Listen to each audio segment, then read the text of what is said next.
আমার Twitter account hack করে নোংরা একটা পোস্ট কোন একটা বিপদগামী দিয়ে বসেছে, আর এইটা নিয়ে কিছু মানুষ হই হই রই রই শুরু করে দিছে। হ্যাঁ, আমরা ডাকাত ধরে ফেলেছি। একদল লোক এখনই কি করছে আপনারা দেখতে পাচ্ছেন।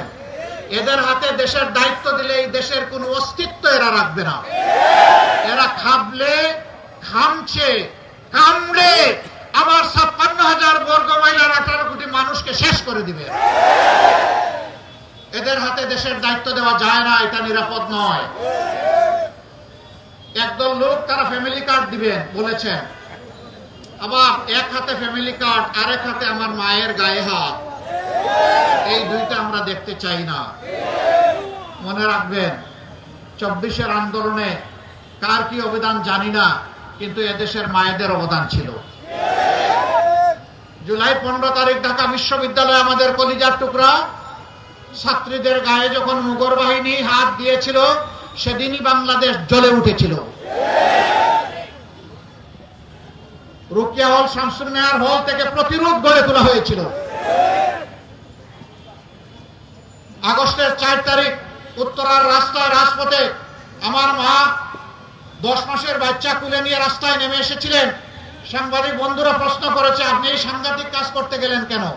তিনি বললেন, কি করেছি সাংঘাতিক কাজ?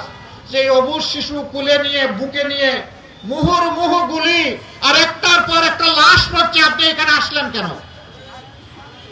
এই ভদ্র মহিলা বলেছিলেন, সো হোয়াট, কি হয়েছে? সন্তান কি আমার একটা?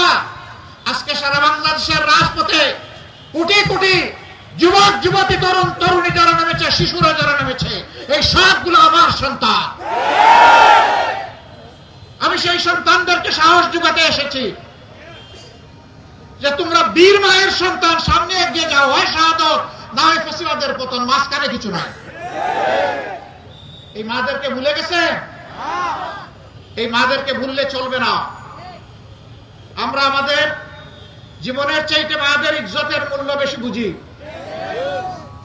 যারা এই কাজ করেন তাদেরকে বিনয়ের সাথে কোর্ট জুড়ে অনুরোধ করবো, এই অপকর্ম থেকে সরে আসেন। মাদেরকে সম্মান দিন।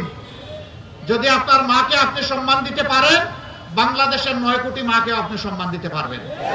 আর যারা নিজের মাকে সম্মান দিতে পারে না, তারা দুর্ভাগা, তারা অন্য কোনো নারীকে সম্মান করতে পারবে না। আমরা সাবধান করে দিচ্ছি, সব সহ্য করব, মায়ের ইজ্জতে টান দিবেন এটা বরদাস্ত করব না। এখানে কোনো ছাড় নাই। আমি এই কথাগুলা কয়েকদিন ধরে এই অপকর্মের প্রতিবাদ করছি। গত রাতে আমার টুইটার অ্যাকাউন্ট হ্যাক করে নোংরা একটা পোস্ট কোন একটা বিপদগামী দিয়ে বসেছে, আর এইটা নিয়ে কিছু মানুষ হই হই রই রই শুরু করে দিছে। হ্যাঁ, আমরা ডাকাত ধরে ফেলেছি।